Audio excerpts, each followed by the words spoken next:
નમસ્કાર વિદ્યાર્થી મિત્રો, આજે આપણે ઉર્જાના સ્ત્રોતમાં છેલ્લો મુદ્દો ન્યુક્લિયર ઉર્જા વિશે શીખવાનું છે. ન્યુક્લિયર ઉર્જા.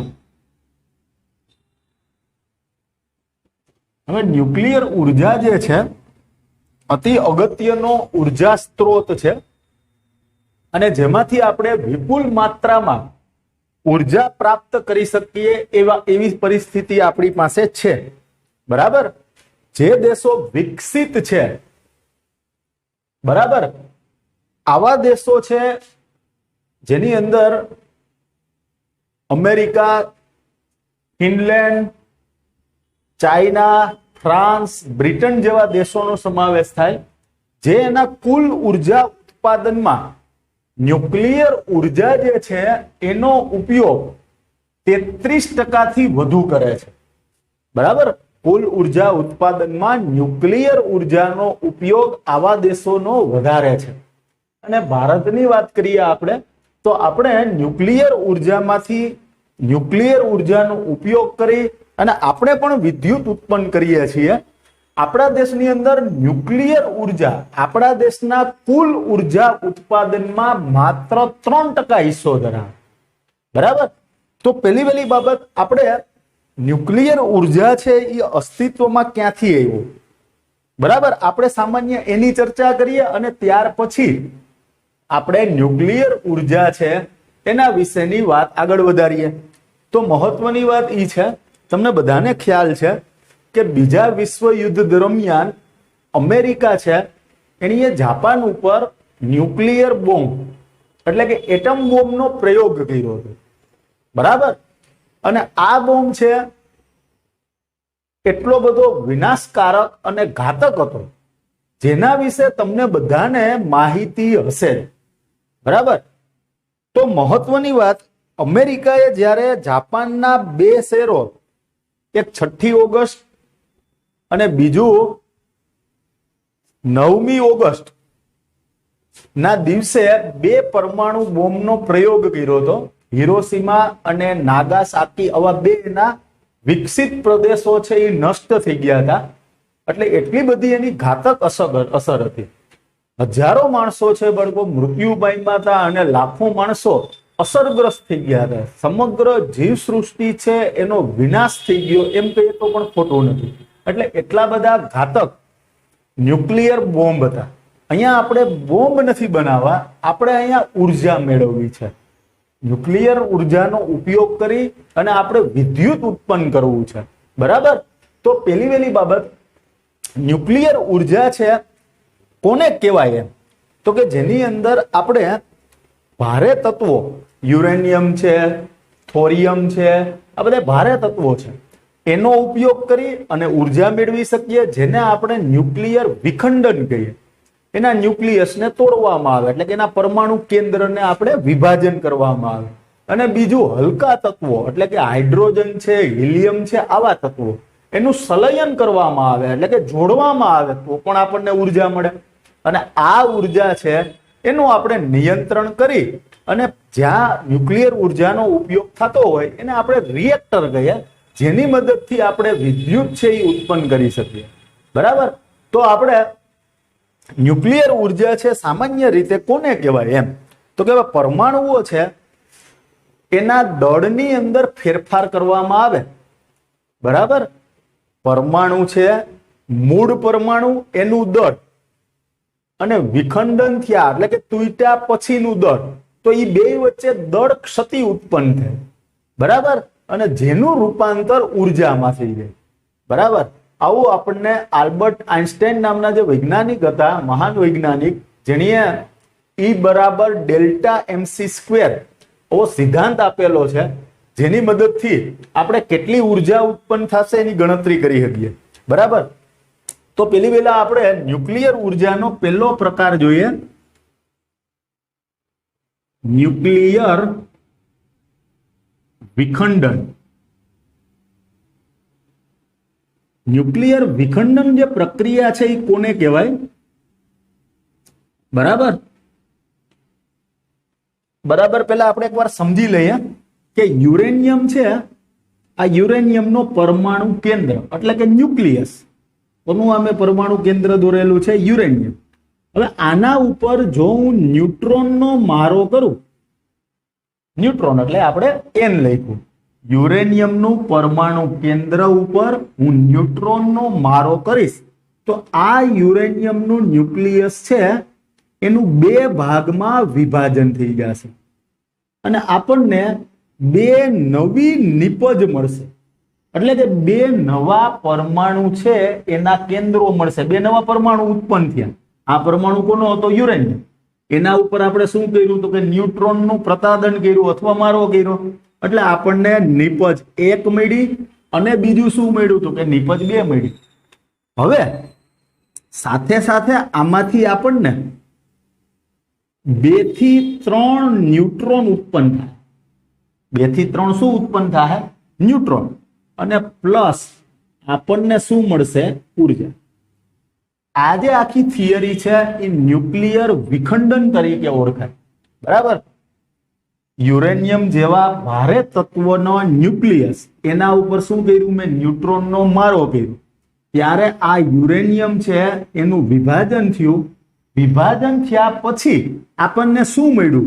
તો કે બે નિપજ મળી, 2 થી 3 ન્યુટ્રોન મળ્યા અને શું મળ્યું? તો કે ઉર્જા ઉત્પન્ન થઈ. એટલે માની લો કે આપણે આ યુરેનિયમ લીધું, રાસાયણિક પ્રક્રિયા સ્વરૂપે આપણે સમજીએ, આ યુરેનિયમ એના ઉપર મેં ન્યુટ્રોનનો મારો કર્યો, ત્યારે મને શું મળશે? નિપજમાં આ જે બે છે એ પ્રક્રિયક છે, જેના દ્વારા રાસાયણિક પ્રક્રિયા થતી હોય એને પ્રક્રિયક કહેવાય, યુરેનિયમ અને ન્યુટ્રોન. ત્યારે આપણને બે નિપજ મળશે. બે નિપજ મળી, નિપજ 1 અને નિપજ 2. 2 અથવા 3 આપણને શું મળ્યા? તો કે ન્યુટ્રોન મળ્યા. અને આપણને શું મળ્યું? તો કે ઉર્જા મળી. આ ઉર્જા જે મળશે એ પણ પ્રચંડ હશે. અહીંયા મેં ખાલી એક યુરેનિયમની વાત કરી. બરાબર? તમને કોઈ પૂછે કે ભાઈ ન્યુક્લિયર વિખંડન પ્રક્રિયા કોને કહેવાય? ન્યુક્લિયર વિખંડન પ્રક્રિયા કોને કહેવાય? તો આપણે એવું લખશું કે યુરેનિયમ જેવા ભારે તત્વો, આ છે એ ભારે તત્વો કહેવાય. યુરેનિયમ જેવા ભારે તત્વના ન્યુક્લિયસ પર, આ ન્યુક્લિયસ એનું પરમાણુ કેન્દ્ર, ન્યુટ્રોનનો મારો કરવામાં આવે. આ ન્યુટ્રોનનો આપણે મારો કર્યો, ત્યારે બે નિપજ મળશે, 2 થી 3 ન્યુટ્રોન મળશે અને શું મળશે? તો કે ઉર્જા મળશે. આ પ્રક્રિયા છે એને ન્યુક્લિયર વિખંડન પ્રક્રિયા કહેવાય. ફરીથી આપણે વાત કરીએ, ન્યુક્લિયર વિખંડન પ્રક્રિયા કોને કહેવાય? અતિ સિમ્પલ. માની લો કે આ માર્કર છે મારા હાથમાં, આ યુરેનિયમનો એક પરમાણુ છે, એનો આ ન્યુક્લિયસ છે, આપણે માની લઈએ. હવે આના ઉપર હું ન્યુટ્રોનનો મારો કરીશ. આપણે ન્યુટ્રોન મારશું એટલે શું થાય કે આ જે યુરેનિયમનો પરમાણુનું ન્યુક્લિયસ છે એનું બે ભાગમાં વિભાજન થઈ જાય, તૂટી જાય. તૂટવું એટલે વિખંડન. બે ભાગમાં વિભાજન થઈ ગયું એટલે બે નિપજ મળી. હજી સાથે સાથે આમાંથી શું ઉત્પન્ન થાય? તો કે 2 થી 3 ન્યુટ્રોન ઉત્પન્ન થાય. અને શું ઉત્પન્ન થાય? તો કે ઉર્જા ઉત્પન્ન થાય. આ જે પ્રક્રિયા છે એને ન્યુક્લિયર વિખંડન પ્રક્રિયા તરીકે ઓળખાય. બરાબર? યુરેનિયમના ન્યુક્લિયસ ઉપર શું કર્યું આપણે? તો કે ન્યુટ્રોનનો મારો કર્યો એટલે આપણને 2 થી 3 આ બે નિપજ મળી. નિપજ 3 વસ્તુ મળે છે. નિપજમાં બે નિપજ મળે છે. આ બધી નિપજ છે. બે નિપજ મળી, 2 થી 3 ન્યુટ્રોન મળ્યા અને શું મળ્યું? તો કે ઉર્જા મળી. તો આપણે આની વ્યાખ્યા લખવી હોય તો આવી રીતે આપણે એની વ્યાખ્યા લખી શકીએ, સમજૂતી આપણે આપી શકીએ. તમને કોઈ પૂછે કે ભાઈ ન્યુક્લિયર વિખંડન પ્રક્રિયા કોને કહેવાય? તો આપણે આવી રીતે એનો જવાબ આપી શકીએ. તમે હમણાં જ સમજ્યા, ખાલી યાદ કરો શું કર્યું હતું આપણે? તો કે યુરેનિયમ જેવા ભારે તત્વો ના ન્યુક્લિયસ પર, યુરેનિયમ જેવું ભારે તત્વ લીધું એના ન્યુક્લિયસ પર કોનો મારો કર્યો? તો કે ન્યુટ્રોનનો મારો કરતા, ન્યુટ્રોન દ્વારા આપણે એને તોડીએ છીએ, મારો કરતા બે નિપજ, બે શું મળશે? નિપજ. 2 થી 3 ન્યુટ્રોન, 2 થી 3 ફરીથી ન્યુટ્રોન ઉત્પન્ન થાય અને ઉર્જા મળે છે. આ પ્રક્રિયાને ન્યુક્લિયર વિખંડન પ્રક્રિયા કહે છે.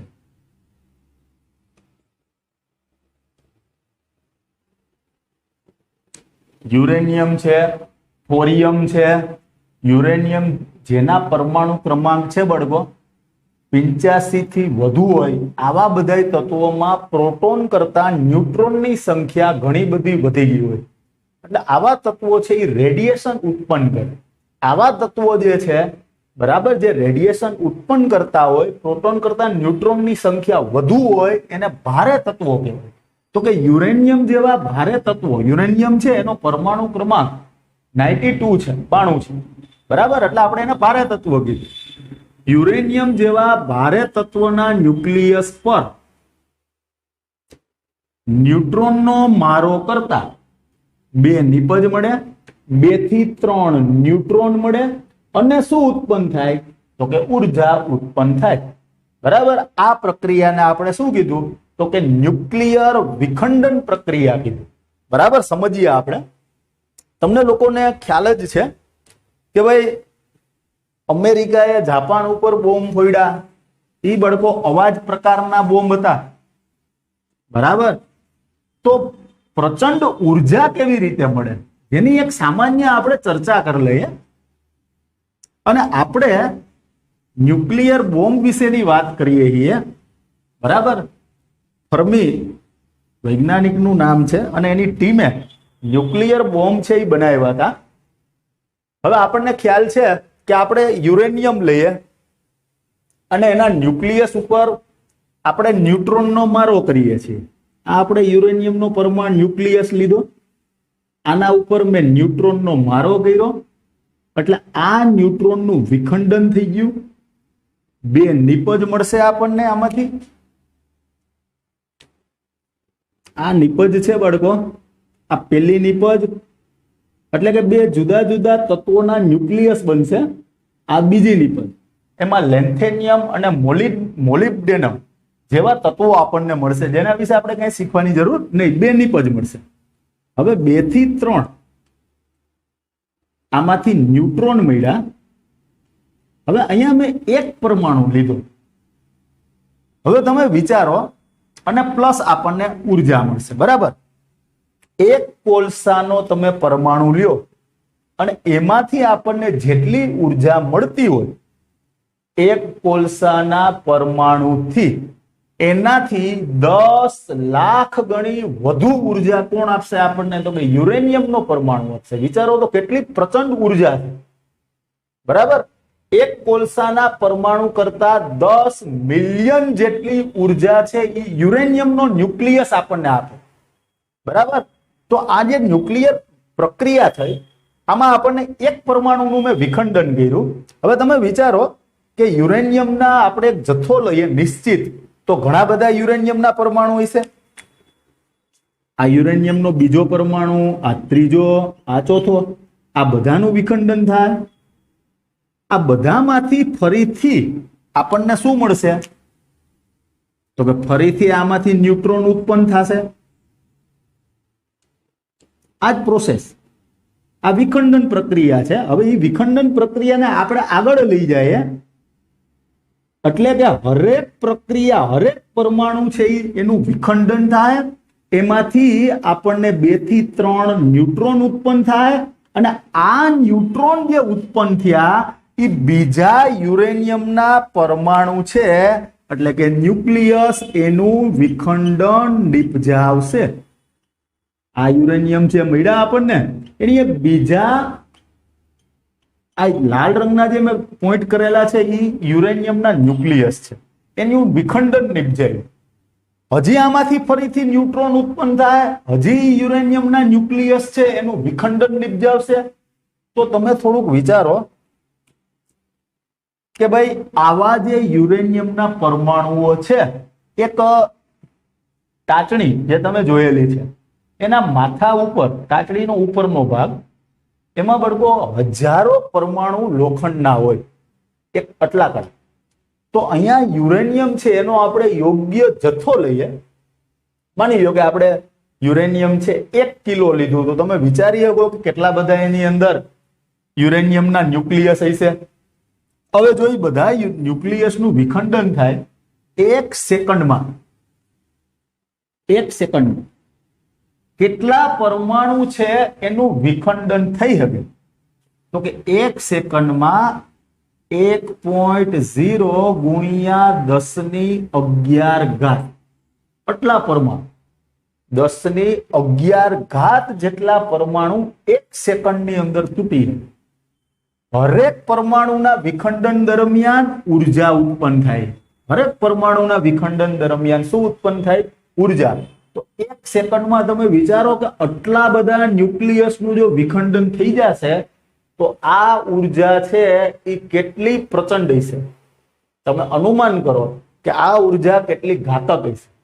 આજે આખી પ્રોસેસ આપણે કરી, આને ન્યુક્લિયર શૃંખલા પ્રક્રિયા કહેવાય. વિખંડન પ્રક્રિયાને આગળ લઈ જાય તો આવા કરોડોની સંખ્યામાં યુરેનિયમના પરમાણુનું વિખંડન કરી શકે. અને આ વિખંડન દરમિયાન એટલી બધી પ્રચંડ ઉર્જા ઉત્પન્ન થાય, બરાબર, કે જેની આપણે કલ્પના પણ ન કરી શકીએ. તો આટલી પ્રચંડ ઉર્જા જે સમગ્ર જીવસૃષ્ટિનો વિનાશ કરવા માટે સક્ષમ છે, બરાબર, મનુષ્ય સહિત સમગ્ર જીવસૃષ્ટિ. તો આટલી બધી પ્રચંડ ઉર્જા ન્યુક્લિયર બોમ્બ દ્વારા પ્રાપ્ત થાય. આજે આખી પ્રોસેસ છે આને ન્યુક્લિયર શૃંખલા પ્રક્રિયા કહેવાય. હવે અહીંયા આપણે આ જે મેં તમને બતાવ્યું કે ન્યુક્લિયર બોમ્બની અંદર કઈ રીતે પ્રોસેસ થાય એ મેં તમને સમજાવ્યું, બરાબર. યુરેનિયમ છે બળકો, ખાલી 1 કિલોની અંદર એટલી બધી પ્રચંડ ઉર્જા હોય, બરાબર. તો આ ન્યુક્લિયર બોમ્બ છે એ તો ટનમાં હોય. તો તમે વિચારી શકો કે કેટલાય પ્રદેશની નામશેષ કરી નાખે, આટલા બધા ઘાતક આના હથિયાર છે, બરાબર, જે અમેરિકાએ ઉપયોગ કર્યો હતો. અને એટલે જ જેની પાસે આવા ન્યુક્લિયર બોમ્બ છે એને મહાસત્તા તરીકે ઓળખવામાં આવે, બરાબર. ભારત છે એની પાસે પણ આજે ન્યુક્લિયર બોમ્બ છે. 1998માં ભારતે આવા ન્યુક્લિયર બોમ્બ છે એનું પરીક્ષણ કર્યું હતું, બરાબર. અને એના ઉપરથી મૂવી પણ આવેલું છે, તમે જોયેલું હશે, બરાબર. 1998ની સાલ અને ભારત વિશ્વનો 6થો દેશ હતો. અને ત્યાર પછી પાકિસ્તાન કે જેણીએ પણ ન્યુક્લિયર પરીક્ષણ કર્યું અને એ વિશ્વનો કેટલામો દેશ બન્યો? 7મો. હવે અહીંયા આ ન્યુક્લિયર જે શૃંખલા પ્રક્રિયા છે એમાં યુરેનિયમ છે ને એ 100% શુદ્ધ હોવું જોઈએ, બરાબર. એમાં 1 ppm એટલે કે પાર્ટ પર મિલિયન અશુદ્ધિ ન હોવો જોઈએ. યુરેનિયમનો જથ્થો હોય બળકો, અને જો એમાં બોરોનનો પરમાણુ આવી જાય તો આ પ્રોસેસ જ ન થઈ શકે. એટલે 100% શુદ્ધ યુરેનિયમનો ઉપયોગ થાય, બરાબર. તો જ આ પ્રક્રિયાને આપણે આગળ લઈ જઈ શકીએ. હવે હમણાં જ મેં કીધું કે ભાઈ 1 સેકન્ડમાં 1011 જેટલા ન્યુક્લિયસ તૂટી જાય, 1 સેકન્ડમાં. હવે તમે વિચારો કે આમાંથી આપણે ઉર્જા મેળવવી તો કેવી રીતે મેળવવી? આપણે યુરેનિયમ શુદ્ધ લીધું, હાલો, બરાબર. એના માટે જ્યાંથી આવા પાવર પ્લાન્ટ નાખેલા હોય, જ્યાંથી આપણે યુરેનિયમ છે એની વિખંડન કરી અને ઉર્જા મેળવતા હોય, આવા પાવર પ્લાન્ટ છે એને રિએક્ટર તરીકે ઓળખાય. આવી પ્રોસેસ જેની અંદર થાય એને રિએક્ટર તરીકે ઓળખાય. તો આવા ન્યુક્લિયર રિએક્ટર જે છે જેના દ્વારા આપણે ઉર્જા મેળવવી, તો એની અંદર આવી પ્રોસેસ જ થતી હોય, પણ આ જે પ્રોસેસ છે અતિ ઝડપી છે. એની જગ્યાએ આવા પાવર પ્લાન્ટ જે છે, ન્યુક્લિયર પાવર પ્લાન્ટ જેને કહેવાય, એની અંદર આ જે પરમાણુઓ છે યુરેનિયમના એની સંખ્યાનું નિયંત્રણ કરી નાખવામાં. તમને ખ્યાલ છે કે ભાઈ આ યુરેનિયમ છે એના ન્યુક્લિયસને તોડવા માટે જવાબદાર કોણ છે? તો કે ન્યુટ્રોન છે. આ ન્યુટ્રોન છે એ બીજાય પણ ન્યુક્લિયસને તોડી શકશે. તો જો આ ન્યુટ્રોનને આપણે ધીમા કરી નાખીએ એટલે એની ઝડપ જે છે એને ઘટાડી નાખીએ તો બળકો અહીંયા જે આટલા બધા એ ન્યુક્લિયસનું વિખંડન 1 સેકન્ડમાં કરતું હતું એની જગ્યાએ આપણે ગણતરીપૂર્વક યુરેનિયમના ન્યુક્લિયસનું વિખંડન કરાવી શકીએ. બરાબર, અને આપણે ઉર્જા પણ પ્રાપ્ત કરી શકીએ. હવે આમાં તમે થોડુંક વિચારો કે આ યુરેનિયમ આ એમાં ન્યુટ્રોનનો મારો કર્યો ત્યારે આપણને 2 નિપજ મળી, 2 થી 3 ન્યુટ્રોન મળ્યા અને ઉર્જા મળી. હવે અહીંયા જે ઉર્જા પ્રાપ્ત થાય એ કેટલી થાય? એ આલ્બર્ટ આઇન્સ્ટાઈન છે એણે આવું સૂત્ર આપ્યું, E બરાબર ડેલ્ટા mc². બરાબર, સમજીએ કે માની લો કે આ યુરેનિયમ અને ન્યુટ્રોન આ બેયનું જે દળ થતું હોય, માની લઈએ કે ભાઈ આપણે અહીંયા જે યુરેનિયમ લીધું એનું દળ છે ને 235 દળ વાળો યુરેનિયમ લીધો. કેટલા દળ વાળો? 235. એક ન્યુટ્રોન એટલે ટોટલ દળ કેટલું થયું? 236 થયું. આ પ્રક્રિયક છે એનું દળ 236 થયું. હવે આપણને નિપજ મળી, 2 થી 3 ન્યુટ્રોન મળશે. આના દળનો હિસાબ કરીએ આપણે. માની લઈએ કે આનું દળ અંદાજિત 235 થયું. તો આ બે વચ્ચે તફાવત કેટલાનો આવશે? તમે જોઈ શકો કે એકનો તફાવત આવે. એ એક છે ને એને દળ ક્ષતિ કહેવાય, એટલે કે દળમાં થયેલો ફેરફાર કહેવાય. બરાબર, એક. તો એ એકનું રૂપાંતર શેમાં થઈ ગયું હોય? ઉર્જામાં થઈ ગયું હોય. બરાબર. હવે માની લ્યો આપણે આ જે આલ્બર્ટ આઇન્સ્ટાઈને સૂત્ર આપ્યું એ શું કહેવા માંગે? ડેલ્ટા એમ એટલે કે દ્રવ્યમાનમાં થયેલો ફેરફાર એટલે કે દળ ક્ષતિ. કેટલી દળ ક્ષતિ છે? 1. સી એટલે પ્રકાશનો શૂન્ય અવકાશમાં વેગ. શૂન્ય અવકાશને સાયબર કહેવાય એટલે એના ઉપરથી સી સંજ્ઞા આવી કે ભાઈ પ્રકાશનો વેગ કેટલો છે એના ઉપરથી આપણે કેટલી ઉર્જા ઉત્પન્ન થાય પ્રકાશના વેગ ઉપરથી એની ગણતરી કરી શકીએ. બરાબર. P for એનર્જી એટલે કે ઉત્પન્ન થયેલી ઉર્જા. એક ન્યુક્લિયસમાંથી મળતી ઉર્જા કેટલી હોય? તો કે એક કોલસાનો જે પરમાણુ છે એના કરતા 10 મિલિયનથી પણ વધુ. એટલે આપણે તમારી ટેક્સ્ટબુકમાં 10 મિલિયન આપેલું છે. બરાબર. તો વિચારો કે ભાઈ લાખો તમે જો યુરેનિયમના ન્યુક્લિયસ નું વિખંડન કરો 1 સેકન્ડમાં 10⁻11 જેટલા ન્યુક્લિયસનું જો વિખંડન થઈ જાય તો ઈ ઉર્જા કેવી હોય? બરાબર. તો અતિમાં અતિ ભયાનક ઉર્જા ઉત્પન્ન થઈ શકે. હવે આપણે જે ઉર્જા આપણે જો વિદ્યુત મેળવવું એટલે હવે અહીંયા શું કરવામાં આવે? તો કે યુરેનિયમ છે એના સળિયા લેવામાં આવે. યુરેનિયમના સળિયા લઈ અને એને રિએક્ટરની અંદર પાવર પ્લાન્ટ આખો બનાવવામાં આવે અને જ્યાં આવા સળિયા છે એનું વિખંડન કરવામાં આવે, જેની અંદર ન્યુક્લિયસ જે છે યુરેનિયમ છે એના ન્યુક્લિયસ એનું ગણતરીપૂર્વક વિખંડન કરવામાં આવે. બરાબર. એટલે કેલ્ક્યુલેટ કરેલું હોય કે આટલા જ પરમાણુ છે એનું વિખંડન થવું જોઈએ. હવે એ પરમાણુ તૂટશે ગણતરીપૂર્વક. આ ન્યુટ્રોન છે બાળકો એને ધીમા કરી દેવામાં આવે. તો એને ધીમા કરવા માટે મોડરેટર વપરાય. એટલે એવા પદાર્થો હોય, રેતી છે, પાણી છે. બરાબર. આવા પદાર્થોનો ઉપયોગ કરી એની ગતિને ઘટાડી નાખવામાં આવે. એની ગતિ ઘટશે ને એટલે આ યુરેનિયમ છે એના ન્યુક્લિયસનું નિયંત્રણ થઈ જાય અને એ નિયંત્રણ પૂર્વક આપણે યુરેનિયમનું વિખંડન કરશું એટલે ઉર્જા ઉત્પન્ન થાય. આ ઉર્જા ઉત્પન્ન થાય જ્યાં આવી પ્રોસેસ થતી હોય. બરાબર. ત્યાં દહન ચેમ્બર કહેવાય એને, કે જ્યાં આપણે યુરેનિયમના સળિયા મૂક્યા, એના ઉપર ન્યુટ્રોનનો મારો કર્યો, એનું વિખંડન કરાયું. તો હરેક વિખંડન દરમિયાન ઉર્જા ઉત્પન્ન થાય. ગણતરીપૂર્વક આપણે યુરેનિયમના પરમાણુનું વિખંડન કર્યું એટલે ત્યાં જે દહન ચેમ્બર છે એ ગરમ થઈ જાય. હવે ત્યાં આપણે શું મોકલશું? તો કે ત્યાં આપણે પાણી મોકલી દેશું. પાણી મોકલશું એટલે પાણી છે એ ગરમ થઈ જાય અને પાણી છે એની બાષ્પ બની જાય. આ બાષ્પ છે આપણું જનરેટર છે ત્યાં જોડેલું છે એની ટર્બાઇન. આ ટર્બાઇનને ગોળ ગોળ ફેરવશે. આ ટર્બાઇનને ગોળ ગોળ ફેરવશે જેને લીધે આપણને વિદ્યુત ઉર્જા મળશે. ફરીથી સમજાવું. આ જે પ્રોસેસ આપણે શીખ્યા એ ન્યુક્લિયર શૃંખલા પ્રક્રિયા હતી. હવે ન્યુક્લિયર ઉર્જા કેમ મેળવવી, શાંત ઉર્જા કેમ મેળવવી ન્યુક્લિયર માંથી, તો કે યુરેનિયમના એના માટે સળિયા લેવામાં આવે, 100% શુદ્ધ યુરેનિયમ હોવું જોઈએ. એના માટેના પાવર પ્લાન્ટ છે એમાં રિએક્ટરનો ઉપયોગ થયેલો હોય કે જ્યાં આવા સળિયા છે એને આપણે વિખંડન નિપજાવવામાં આવે, રિએક્ટર. હવે ત્યાં આપણે યુરેનિયમના સળિયા લીધા, એનું વિખંડન કર્યું, બરાબર, એટલે ઉર્જા ઉત્પન્ન થઈ.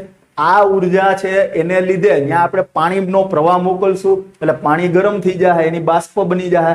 આ બાષ્પને લીધે જનરેટરની ટર્બાઇનને ફેરવવામાં આવે અને જેને લીધે ટર્બાઇન ફરશે, જેને લીધે જનરેટર દ્વારા આપણને શું મળશે, તો કે વિદ્યુત ઉર્જા મળશે. એના માટે શુદ્ધ યુરેનિયમ હોવું જોઈએ.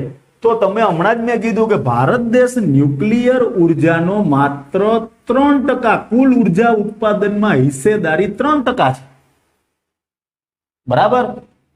એનું એક જ બળકો રીઝન છે કે આપણી પાસે શુદ્ધ યુરેનિયમ નથી, બરાબર. આપણે બીજા દેશ છે એની એરે કરાર કરેલા હોય કે જે આપણને શુદ્ધ યુરેનિયમ આપે અને એમાંથી આપણે ઉર્જા મેળવીએ, તો આપણને બહુ લિમિટેડ શુદ્ધ યુરેનિયમ મળે છે. ટેકનોલોજીમાં આપણે ઘણા બધા આગળ જતા જઈએ છીએ, હજી એટલા નથી, એટલે કે આપણે વિકાસશીલ છીએ, વિકસિત નથી, બરાબર. સારું, હાલો, તો આપણે અહીંયા 3% જે ઉર્જા મેળવીએ છીએ બાળકો, એની જગ્યાએ જો આપણે અહીંયા 30% જો આ ન્યુક્લિયર પાવર પ્લાન્ટમાંથી ઉર્જા મેળવશું, બરાબર, તો ભારત દેશ છે ઝડપથી આગળ નીકળી શકે અને વિશ્વની અંદર સૌથી પાવરફુલ દેશમાંનો એક બની શકે એમ છે, બરાબર. તો ન્યુક્લિયર ઉર્જા છે એનો આપણે એક પ્રકાર શીખ્યા, ન્યુક્લિયર વિખંડન. ફરીથી એકવાર આપણે જોઈ લઈએ. ન્યુક્લિયર વિખંડન પ્રક્રિયા પહેલા તો કોને કહેવાય, તો કે યુરેનિયમ જેવા ભારે ન્યુક્લિયસ પર ન્યુટ્રોનનો મારો કરવામાં આવે તો 2 નિપજ મળે, 2 થી 3 ન્યુટ્રોન મળે અને ઉર્જા મળે. આ પ્રક્રિયાને ન્યુક્લિયર વિખંડન પ્રક્રિયા કહેવાય. હવે આપણે શાંત ઉર્જા જોતી હોય તો આપણે શું કરશું, તો કે યુરેનિયમ છે એના ન્યુક્લિયસનું ગણતરીપૂર્વક વિખંડન કરવામાં આવે ન્યુક્લિયર રિએક્ટરની અંદર, અને આ રિએક્ટરની અંદર પાણી છે એ પહોંચાડવામાં આવે, પાણીની બાષ્પ થાય, આ બાષ્પ જનરેટર છે એનું ટર્બાઇનને ફેરવશે, પરિણામે આપણને શું મળશે, તો કે વિદ્યુત ઉર્જા મળશે. હવે બળકો આમાંથી આપણે વિદ્યુત ઉર્જા મેળવી લીધી, બરાબર છે, પણ ભેગું ભેગું તમને કદાચ એવો જ વિચાર પણ આવતો હશે કે ભાઈ આવા જે રિએક્ટર છે, બરાબર, લીકેજ થયા, તૂટી ગયા તો પરિસ્થિતિ શું થાય, અથવા તો જે આપણે સળિયા લીધા એનો અંદર પણ હજી રેડિયેશન નીકળતા હોય તો એનો નિકાલ કરવો કેમ? આ ન્યુક્લિયર બોમ્બ જેટલા જ આ રિએક્ટર શું ઘાતક હોય? તો બળકો એના બધાયના જવાબનું નિરાકરણ છે કે યુરેનિયમ છે એમાંથી રેડિયેશન નીકળતા હોય, બરાબર, તરંગો નીકળતા હોય, અને આ તરંગો અતિશય ઘાતક છે, બરાબર. તમને ખ્યાલ હશે કે ભાઈ જાપાનની અંદર આ જે ન્યુક્લિયર બોમ્બનો ઉપયોગ કરવામાં આવ્યો હતો એના વર્ષો વયા ગયા. બીજા વિશ્વયુદ્ધમાં, બીજું વિશ્વયુદ્ધ 1939માં ચાલુ થયું હતું અને આ બોમ્બનો પ્રયોગ થયો, બરાબર, 44-45 ની સાલમાં, અને આ યુદ્ધ છે એ પૂરું થઈ ગયું. તો 1945 થી 2020 વિચારો કેટલા વર્ષો વયા ગયા, બરાબર. તો પણ આજે જે શહેરમાં જાપાનમાં ન્યુક્લિયર બોમ્બનો ઉપયોગ થયેલો હતો ત્યાં આજે પણ માણસો છે એ ખોડ ખાપણ વાળા. ખોડ ખાપણ વાળા એટલે આ જે રેડિયેશન છે બળકો એને લીધે જનીનિક ખામીઓ પેદા થાય. જનીનિક ખામી પેદા કોને કહેવાય? તો કે આવનારી સંતતિ છે એમાં આ ખામી છે એ સતત ને સતત ચાલુ રહી, બરાબર. જનીનોની અંદર ફેરફાર થઈ જાય, એટલા બધા રેડિયેશન ઘાતક હોય તો બળકો રિએક્ટર છે એ લીકેજ થઈ શકે, અને આ રેડિયેશન છે એ હવાના માધ્યમ દ્વારા ફેલાય, પાણી દ્વારા ફેલાય અને અતિશય જીવસૃષ્ટિ માટે ઘાતક છે, બરાબર. એટલે આ રિએક્ટર પાવર પ્લાન્ટ છે બળકો એ બહુ જ મજબૂતાઈથી એનું બાંધકામ કરેલું હોય કે જેને લીધે લીકેજ થવાના સંજોગો નહીવત હોય. અને અત્યાર સુધીમાં એવા બનાવ પણ બનેલા છે કે આવા પાવર પ્લાન્ટ છે એ લીકેજ થયા અને આના રેડિયેશન છે એ હવાની અંદર ફેલાઈ ગયા, બરાબર, પણ બોમ્બ જેટલી એની ઘાતક અસર ન હોય, બરાબર. બીજી મહત્વની વાત, જે ઓલા સળિયા વૈધા હતા, આપણે ન્યુક્લિયર વિખંડન પ્રક્રિયામાં જે સળિયાનો ઉપયોગ કર્યો હતો, તો આજે એ જે કચરો છે, ન્યુક્લિયર કચરો, એના નિકાલ આજની તારીખે એક મોટો પડકાર છે, બરાબર. કારણ કે એ જે સળિયા વૈધા, બરાબર, એમાંથી હવે ઉર્જા આપણને નથી મળે, પણ એમાંથી રેડિયેશન તો બહાર નીકળતા જ હોય. તો આ રેડિયેશન છે એ બહાર ન નીકળે એના માટે અત્યારે શું કરે વૈજ્ઞાનિકો કે આવા જે વપરાઈ ગયેલા સળિયાઓ છે એને સિમેન્ટ કોન્ક્રીટના મોટા ચોસલાની અંદર પેક કરી દેવામાં આવે અને ઊંડી જે ખાઈ છે જેનો વપરાશ થઈ ગયો, આવી ખાઈની અંદર એ સિમેન્ટ કોન્ક્રીટના બનેલા બંધ અંદર સળિયા નાખી અને એને એ ખાઈની અંદર મૂકી દેવામાં આવે. એનું કારણ છે કે ન એને પાણીમાં નાખી શકાય તો પાણીના માધ્યમથી ફેલાઈ શકે, હવાની અંદર ન રાખી શકાય તો એમાંથી ફેલાઈ શકે, બરાબર. જમીનની અંદર માની લ્યો કે આપણે દાટી દઈએ, ધરતીકંપ જેવી કુદરતી ઘટનાઓ બની તો એ રેડિયેશન બહાર આવી શકે. એટલે જ્યારે એનો કોઈ યોગ્ય નિકાલ મળશે વૈજ્ઞાનિકોને ત્યારે એનો રસ્તો કરશે, બરાબર. એટલે અત્યારે આ બધા શું કરે તો કે ખાઈની અંદર સિમેન્ટ કોન્ક્રીટની અંદર આવા સળિયાને પેક કરી અને રાખી દઈએ. અને ભારતની અંદર બળકો આપણે છેલ્લા લેક્ચરમાં કઈ કઈ જગ્યાએ ન્યુક્લિયર પાવર પ્લાન્ટ છે એની ચર્ચા કરી હતી, બરાબર, કે જેના દ્વારા આપણે વિદ્યુત ઉત્પન્ન કરીએ છીએ. હાલો, હવે ન્યુક્લિયર વિખંડનની આપણે વાત કરી. હજી એક બીજો પ્રકાર છે બળકો ન્યુક્લિયર ઉર્જા, એને કહેવાય ન્યુક્લિયર સંલયન પ્રક્રિયા. બે પ્રક્રિયાઓ છે, ન્યુક્લિયર ફ્યુઝન અને ન્યુક્લિયર ફિશન, એટલે કે ન્યુક્લિયર વિખંડન અને ન્યુક્લિયર સંલયન. વિખંડનની અંદર તમે જોયું કે આપણે કેવા તત્વોનો ઉપયોગ કર્યો, તો તમે તરત કહેશો કે ભાઈ આપણે ભારે તત્વોનો ઉપયોગ કર્યો. ભારે તત્વો કોને કહેવાય તો કે ભાઈ જે તત્વોનો પરમાણુ ક્રમાંક, જેમ હાઇડ્રોજનનો પરમાણુ ક્રમાંક કેટલો છે 1, હિલિયમનો પરમાણુ ક્રમાંક કેટલો છે 2, આવી રીતે જે તત્વોનો પરમાણુ ક્રમાંક 85 કે એનાથી વધુ હોય આવા તત્વોને ભારે તત્વો કહેવાય. ભારે તત્વો એટલા માટે કીધા કે આવા તત્વોમાંથી શું ઉત્પન્ન થાય તો કે રેડિયેશન ઉત્પન્ન થતું હોય, બરાબર. આવા રેડિયેશન છે જે ઉત્પન્ન થતા હોય જે તત્વોમાંથી, એની પાછળનું કારણ શું તો કે આવા તત્વોના પરમાણુમાં પ્રોટોન કરતા ન્યુટ્રોનની સંખ્યા વધી ગઈ હોય.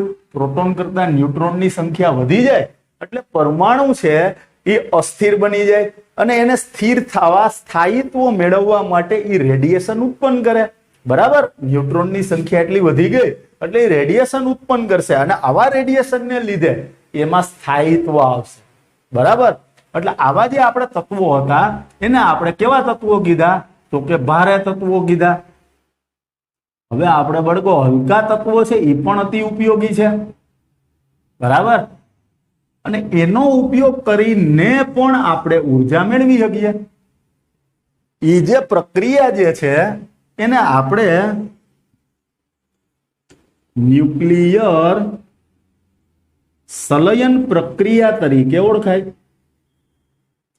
ન્યુક્લિયર ઉર્જા બે પ્રક્રિયાઓ દ્વારા પ્રાપ્ત કરી શકાય, એક ન્યુક્લિયર વિખંડન પ્રક્રિયા દ્વારા અને બીજું ન્યુક્લિયર સંલયન પ્રક્રિયા દ્વારા. ન્યુક્લિયર વિખંડન પ્રક્રિયા હું લગભગ 4 થી 5 વખત એની સમજૂતી બોલ્યો, છતાં એક વખત તમે બધાય મનમાં બોલી લ્યો ન્યુક્લિયર વિખંડન પ્રક્રિયા કોને કહેવાય. વિચાર, કોઈ વસ્તુ વળકો ગોખવાની નથી. એક આકૃતિ હમણાં જે મેં બોર્ડ ઉપર દોરી હતી મગજમાં ગોઠવી લ્યો કે યુરેનિયમ લીધું, ન્યુટ્રોનનો મારો કર્યો, યુરેનિયમ તૂટી ગયું, 2 નિપજ મળી, 2 થી 3 ન્યુટ્રોન મળ્યા અને ઉર્જા મળી, બરાબર. આ પ્રક્રિયા ન્યુક્લિયર વિખંડન. હાલો, હવે ન્યુક્લિયર સંલયનમાં શું હોય તો કે હલકા તત્વોનું સંલયન કરી ભારે તત્વો મેળવવા.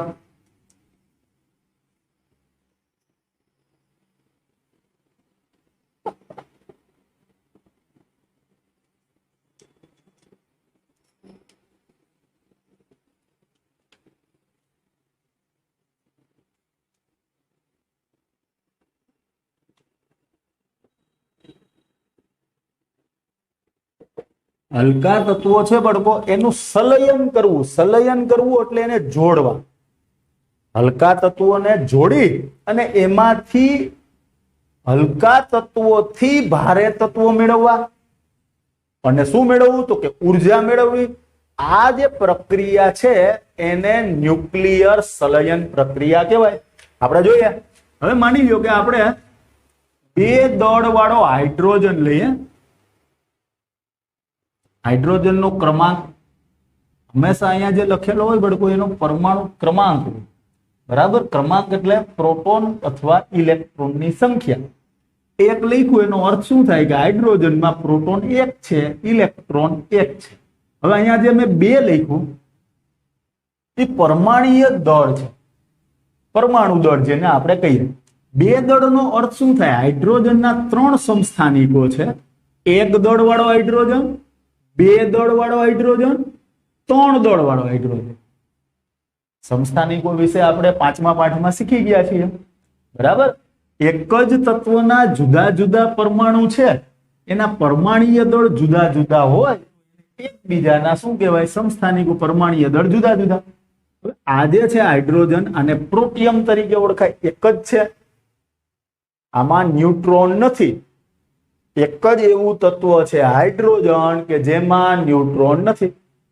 આ હાઇડ્રોજનનો પરમાણુ, આનું દળ 2 છે. આમાં 1 પ્રોટોન છે ને 1 શું છે? ન્યુટ્રોન. આમાં પ્રોટોન 1 પણ ન્યુટ્રોન નથી, એટલે દળ ટોટલ આ બેનો સરવાળો એ પરમાણુય દળ થયું. પ્રોટોન ન્યુટ્રોનનો સરવાળો એ પરમાણુય દળ. હાલો, આમાં પ્રોટોન 1 ન્યુટ્રોન 1 એટલે દળ કેટલું થયું? 2. આનું દળ 1 હતું. આમાં પ્રોટોન 1 ન્યુટ્રોન 2. પ્રોટોન તો 1 જ હોય કારણ કે આ બધાનો ક્રમાંક કેટલો છે? 1, બરાબર. એટલે આનું દળ 3 થયું. આને ટ્રિટિયમ બોલાય. હવે આપણે વાત કરતા હતા, બરાબર સમજીએ, ન્યુક્લિયર સંલયન પ્રક્રિયા. હલકા તત્વોનું સંલયન કરી, આ હલકો તત્વ છે હાઇડ્રોજન. હવે 2 દળ વાળા મેં 2 હાઇડ્રોજનના પરમાણુ લીધા, એટલે કે 2 ડ્યુટેરિયમ લીધા. એના જે ન્યુક્લિયસ છે ને ડ્યુટેરોન કહેવાય, બરાબર. અથવા તો આપણે હાઇડ્રોજનના 2 ન્યુક્લિયસ લીધા, 2 દળ વાળા. હવે આનું સંલયન કરીએ. સંલયન કરીએ એટલે એને એકબીજા સાથે જોડી દઈએ. એમાં પણ પ્રચંડ ઉર્જાની જરૂર પડે. એના હાઇડ્રોજનના પરમાણુ ન્યુક્લિયસને ગતિ કરાવવામાં આવે, જેના વિશે હાલ તબક્કે તમારે વિચારવાનું નથી. આ બેનું આપણે સંલયન કર્યું. આ બેનું સંલયન કર્યું એટલે હાઇડ્રોજનથી વધુ દળવાળું તત્વ મળ્યું, હિલિયમ, બરાબર. તમે આ બેનું દળનો હિસાબ કરો તો આ બેનું દળ કેટલું થયું? 4. અહીંયા મને 3 દળ વાળો હિલિયમ મળ્યો, 2 નો ક્રમાંક છે. તો બળગો અહીંયા દળ 1 ઘટ્યું. આનું રૂપાંતર શેમાં થઈ ગયું હોય? ઉર્જામાં થઈ ગયું હોય. દળ ક્ષતિ, પ્રક્રિયકનું દળ અને નિપજનું દળ. પ્રક્રિયકમાંથી જ્યારે નિપજ બને ત્યારે એમાં જ પ્રક્રિયકનું જેટલું દળ હોય એનાથી નિપજનું દળ થોડુંક એવું ઘટી જાય. એ જે દળ ઘટી ગયું એને દળ ક્ષતિ કહેવાય. અને જેનું રૂપાંતર શેમાં થઈ જાય? ઉર્જામાં થઈ જાય, બરાબર. તો હલકા તત્વો, એમાંથી આપણે કેવું તત્વ બનાવ્યું? હિલિયમ, એટલે કે ભારે તત્વો બનાવવા. એ કેવી રીતે બન્યા? તો કે સંલયન કરીને, એટલે કે જોડીને. 2 દળ વાળા હાઇડ્રોજન જોડાય અને 3 દળ વાળું હિલિયમ બન્યું. 2 દળ વાળા હાઇડ્રોજન જોડાઈને 3 દળ વાળું હિલિયમ બનાવ્યું અને પ્લસ આપણને શું મળ્યું? તો કે ઉર્જા મળી, બરાબર. અથવા આપણે એમ લખી શકીએ કે ભાઈ નીચો પરમાણુ ક્રમાંક, એક પરમાણુ ક્રમાંક, નીચો પરમાણુ ક્રમાંક ધરાવતા તત્વોનું સંલયન કરી ઊંચો પરમાણુ ક્રમાંક એટલે કે 2 વાળા તત્વો બનાવી અને ઉર્જા પ્રાપ્ત કરવી. આ પ્રક્રિયાને શું કહેવાય? તો કે ન્યુક્લિયર સંલયન પ્રક્રિયા કહેવાય, બરાબર. અને આની અંદર બળકો ન્યુક્લિયર વિખંડન જે પ્રક્રિયા છે એમાં પેલો જે યુરેનિયમના સળિયા હતા, એ સળિયા છે એને લઈ અને આ મુશ્કેલીઓ છે. તો અહીંયા એવી કોઈ મુશ્કેલીઓ નથી. ન્યુક્લિયર વિખંડનની અંદર લીકેજના ભયસ્થાન હતા, અહીંયા કોઈ એવા ભયસ્થાન નથી. ન્યુક્લિયર વિખંડનમાં ની અંદર યુરેનિયમ 100% શુદ્ધ જોઈએ. એક પણ 1 પાર્ટ પર મિલિયન પણ અશુદ્ધિ હોય તો આ પ્રક્રિયા શક્ય નથી. તો અહીંયા તમે વિચારો કે ન્યુક્લિયર સંલયન દ્વારા જે ઉર્જા ઉત્પન્ન થાય એ વિખંડનની સરખામણીએ થોડી કેવી ઓછી છે, બરાબર. પણ હાઇડ્રોજન છે બળગો આપણને સરળતાથી પ્રાપ્ત કરી શકાય, કારણ કે આપણને ખ્યાલ છે કે 75% વિસ્તાર છે એ પાણીથી ભરેલો છે. દરિયા પાણી છે એનું અણુસૂત્ર તમને બધાને આવડે છે H2O. તો તમે વિચારો કે પાણીમાંથી આપણે હાઇડ્રોજન મેળવી શકીએ અને આ હાઇડ્રોજનનું સંલયન કરી અને આપણે ઉર્જા પ્રાપ્ત કરી શકીએ. અને આ ઉર્જાની મદદથી પાણીને ગરમ કરવામાં આવે, જનરેટર સુધી પહોંચાડવામાં આવે અને ટર્બાઇનને ફેરવવામાં આવે તો આપણને વિદ્યુત ઉર્જા મળે, બરાબર છે. અને આ વિદ્યુત ઉર્જાની મદદથી આપણે ઝડપથી આપણા દેશને આપણે આગળ લઈ જઈ શકીએ, બરાબર. તો ન્યુક્લિયર ઉર્જા છે તમારે જે આપેલું છે અતિ અગત્યનો એક્ઝામના દ્રષ્ટિકોણથી મુદ્દો કહી શકાય. એની ન્યુક્લિયર ઉર્જા બે પ્રકારે આપણે મેળવી શકીએ. એક ન્યુક્લિયર વિખંડન અને બીજું છે ન્યુક્લિયર સંલયન, બરાબર. બેયમાંથી બળગો મળતી ઉર્જા છે એનો ઉપયોગ કરી અને આપણે શાંત ઉર્જા મેળવીએ છીએ.